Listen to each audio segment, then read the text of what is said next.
Final Fantasy XV is out, a game from Square Enix 10 years in the making. We are certain many of our readers will be picking up this title today.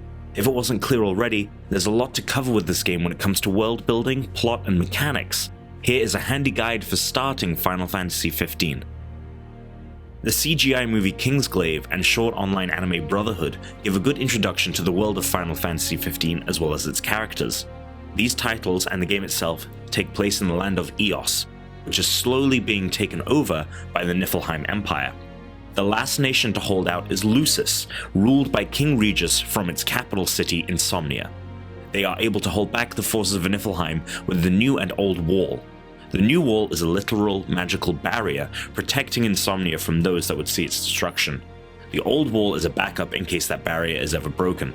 With the Ring of the Lucii, King Regis is able to call upon the spirits of prior throne rulers to defend the city. In order to bring about the peace, the Emperor of Niflheim promises to stand down as long as Regis hands over all areas of Lucis aside from Insomnia, which will remain sovereign. In addition, Regis' son Prince Noctis must wed Lunafrey of Tenebrae, another nation that fell to the power of Niflheim. Things don't go according to plan, and Kingsglaive follows the action happening in Insomnia, whilst Noctis and his crew are away from the city.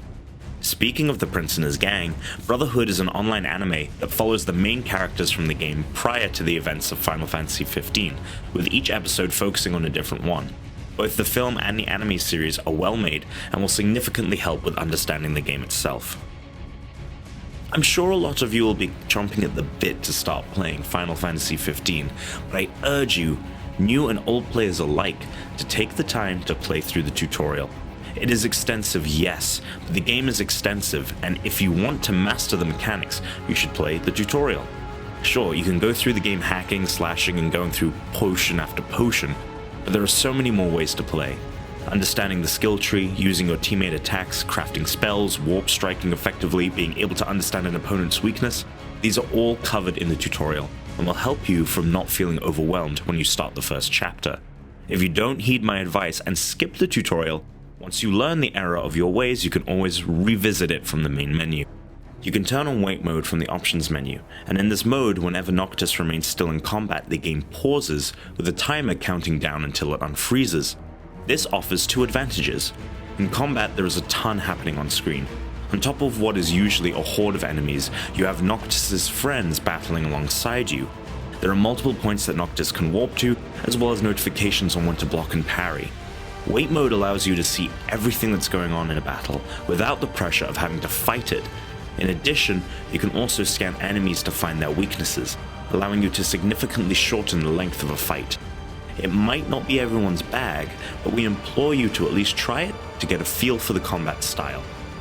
This may go without saying, but we want to impress upon you the importance of this. From a distance, the world of Final Fantasy is a beautiful mix of science fiction and fantasy, but on closer inspection, one might initially find that it's rather empty. That player would be wrong. There are plenty of side quests to take on, creatures to find, and loot to pick up. We urge you to find as many monsters to hunt as possible, as it's one of the quickest ways to level up. Try to stick to playing during the day at first, as a lot of high-level monsters appear at night, and trust me, they'll kick your ass. The map is marked with locations of ingredients for recipes, minerals for upgrades, and treasure locations. But some items are not marked, so thoroughly investigate an area before leaving it, no matter how empty it may seem.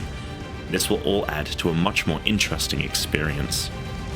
As I've mentioned before, Noctis is accompanied on his journey by his three best friends. Whilst they're all slightly nuanced, they each fit a stereotype. Gladios is the muscle of the group and wields a broadsword. Ignis is the smart one of the group and uses a set of daggers. And Prompto is the wisecracker armed with firearms.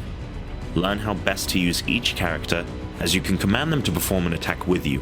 If you're fighting enemies that can fly, take them out with Prompto's guns. Use Gladios and his broadsword to knock down enemies that are clustered together.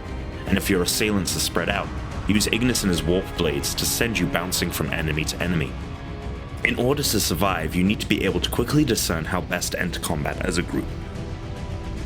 Each character and their abilities is upgradable, so this process will evolve as you progress through the game.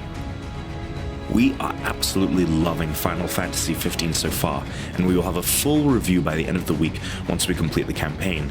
In the meantime, we hope these tips will help you on your own adventure in the land of EOS.